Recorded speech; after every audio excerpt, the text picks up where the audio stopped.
एक जमहूरी मुल्क में, एक डेमोक्रेसी कंट्री में, जहां पर मेजॉरिटी और माइनॉरिटीज के लिए दस्तूर ने उनके तहफ्फुज़ का जुम्मा लिया था। हमें मालूम था कि भारत की अक्सरियत हिंदू मेजॉरिटी की थी। सदर साहब, हमने भीमराव अंबेडकर, बाबा साहेब अंबेडकर के बनाए हुए दिए हुए उस कॉन्स्टिट्यूशन, जिस पर महात्मा गांधी, मौलाना अबुल कलाम आजाद ने आवाज लगाई कि मुल्क हमारा है, हमारे आबा व अजदाद की खबरें यहां मौजूद हैं। यहां पर हमारी सैकड़ों सालों की विरासत यहां मौजूद है। इस मुल्क को हमने अपना मुल्क बनाया, इस मुल्क की तरक्की में अपना रोल प्ले किया। इस मुल्क के अंदर, भारत के अंदर missile technology, father of missile के तौर पर एपीजे अब्दुल कलाम ने इस मुल्क की तरक्की में दुनिया के अंदर रिप्रेजेंटेशन दिया। मौलाना अबुल कलाम आजाद ने आईआईटीज के जरिए से, एमआई और एम्स इंस्टीट्यूशंस के जरिए से दुनिया के अंदर तालीम के अंदर वो इंडिया को पूरी आला लेवल पर लेकर चले गए। लेकिन याद रखिएगा, ये मुल्क जमहूरी है और इस जमहूरी मुल्क में हर एक को अपने राइट्स हासिल हैं। तो हमें इस मुल्क के दस्तूर ने, जो कॉन्स्टिट्यूशन ने जिस बात की जमानत दी है, उस जमानत में हमारी मजहबी आजादी को पूरी तरह से उसकी हिफाजत की जिम्मेदारी ली है। हम, इस मुल्क का कॉन्स्टिट्यूशन ये बतलाता है कि हम अपने मजहब के ऊपर आसानी, आजादी के साथ चल सकते हैं। हमें अपने मजहबी इंस्टीट्यूशन कायम करने का हक हासिल है, हमें अपने इदारों को चलाने का हक हासिल है। ये कॉन्स्टिट्यूशन का दिया हुआ राइट आर्टिकल्स के जरिए से है। लेकिन आप बाबा साहिब अंबेडकर साहब की इस कॉन्स्टिट्यूशन की जो रूह है, स्पिरिट है, उसको निकाल दिया जा रहा है।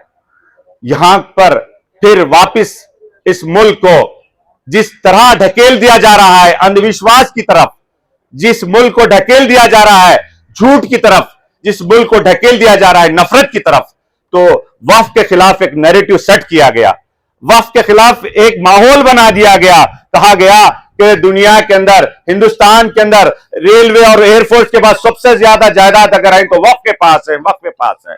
जबकि ये सरासर झूठ था, सरासर झूठ था। दूसरी चीज, वक्फ की जो जायदादें हैं वो कोई हुकूमत की अता करदा चीजें नहीं है, बल्कि मुसलमानों ने अपनी आखिरत की फलाह के लिए, अपनी आखिरत की कामयाबी के लिए, अवाम उन्नास की भलाई के लिए वो जायदादों को वक्फ किए हैं। यानी याद रखिए कि हम सिर्फ और सिर्फ मदरसे, मसाजिद और कब्रस्तानों तक ही वक्फ की जायदाद का तसरुफ नहीं है, बल्कि औकाफ की जायदादों का तसरुफ जिस चीज के लिए इस्तेमाल में लाया गया। आपको बताऊं कि खालिस मजहब की प्रोटेक्शन के लिए नहीं, तो किस तरह से दूसरी चीजों के लिए इस्तेमाल किया है। औकाफ की जायदाद दूसरों के लिए फायदा पहुंचा है, तो दूसरों के लिए के सराय खाने कायम किए गए। आपको मालूम है 700 साल से, 800 साल से इस मुल्क में जहां पर होटल नहीं थे, तो औकाफ की जायदाद से सराय खाने बनाए गए। औकाफ के जरिए से रास्ते में बोलियां खुदवाए गए, तालाब बनवाए गए औकाफ के पैसों से, ताकि सारे लोग, ये सिर्फ मुसलमान उससे फायदा नहीं उठाए बल्कि सारे लोग आए। और उस औकाफ के जायदादों से लोगों ने अपनी जायदाद को वक्फ किया, तो ये कहकर वक्फ किया कि हमने लंगर चलाए, दरगाहों में, खानखाहों में और मसाजिद में, मदरसों में लंगर चलाए गए, ये औकाफ के पैसों से चलाए गए। हमारे बिरादरान वतन को यह बात बतला देना चाहता हूं मैं कि औकाफ सिर्फ मुसलमानों के लिए नहीं है, बल्कि इसके लिए दवाखाने खोल दिए गए। उन दवाखानों में आने वाले सब लोग उससे इस्तेफादा हासिल करते रहे। औकाफ की जायदाद से, औकाफ के पैसों से इस मुल्क में यतीम खाने बनाए गए। जो बच्चे डिस्ट्यूट होते हैं, जो घर में लोग रहते नहीं थे, उन लोगों को रहने के लिए घर नहीं थे, उनके लिए रहने का इंतजाम नहीं था, तो यतीमों के लिए यतीम खाने बनाए गए। और तो और जानवरों को चलने के लिए चरागाहें बनाए गए।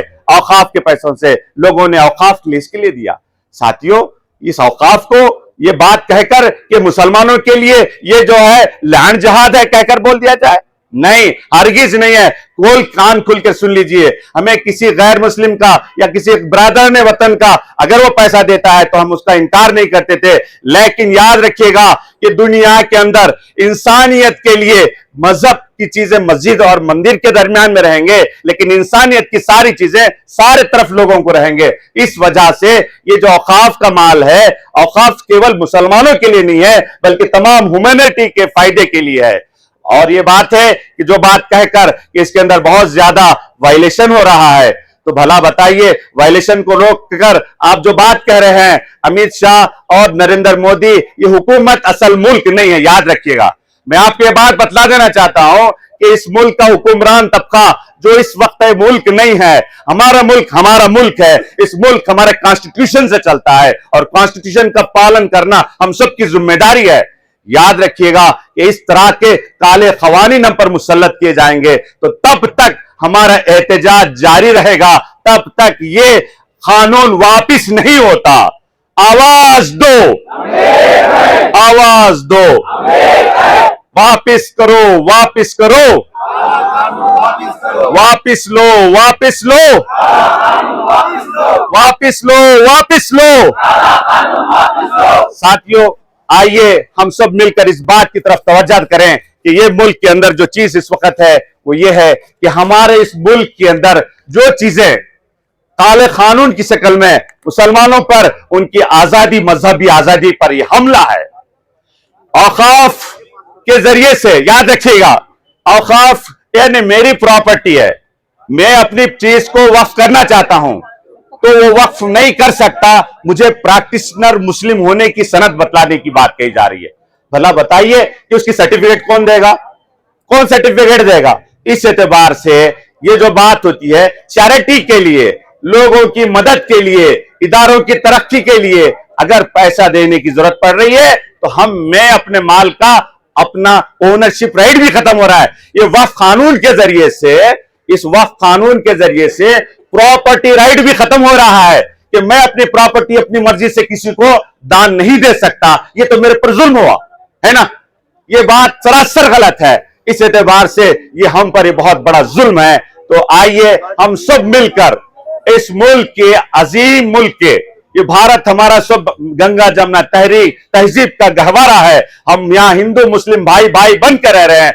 ये कानून कि जितना मुसलमानों के लिए डेंजर है, उतना नुकसानदा है, उतना ही डेंजर ये ईसाइयों के लिए है, उतना ही डेंजर ये और बुद्धिस्ट के लिए है, उतना ही डेंजर ये जैनों के लिए है, उतना ही डेंजर ये सिखों के लिए है। क्योंकि इस मुल्क की जो अकलियतें हैं, दलितों में खास करके बुद्धिस्ट हैं और खास करके जैन हैं और खास करके क्रिश्चियंस हैं, ये सब लोग उस कानून की जद में आने वाले हैं। आज की तारीख में जो कुछ ये कानून लाया गया है, हम इस वक्त इसका पुरजोर इसकी मजम्मत करते हैं और हुकूमत से चाहते हैं कि वो कानून वापिस ले।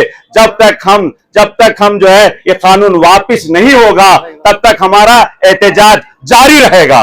जब तक ये कानून वापिस नहीं होगा तब तक ये हमारा एहतजाज जारी रहेगा। जब तक ये कानून वापिस नहीं होगा ये एहतजाज हमारा जारी रहेगा। जय हिंद।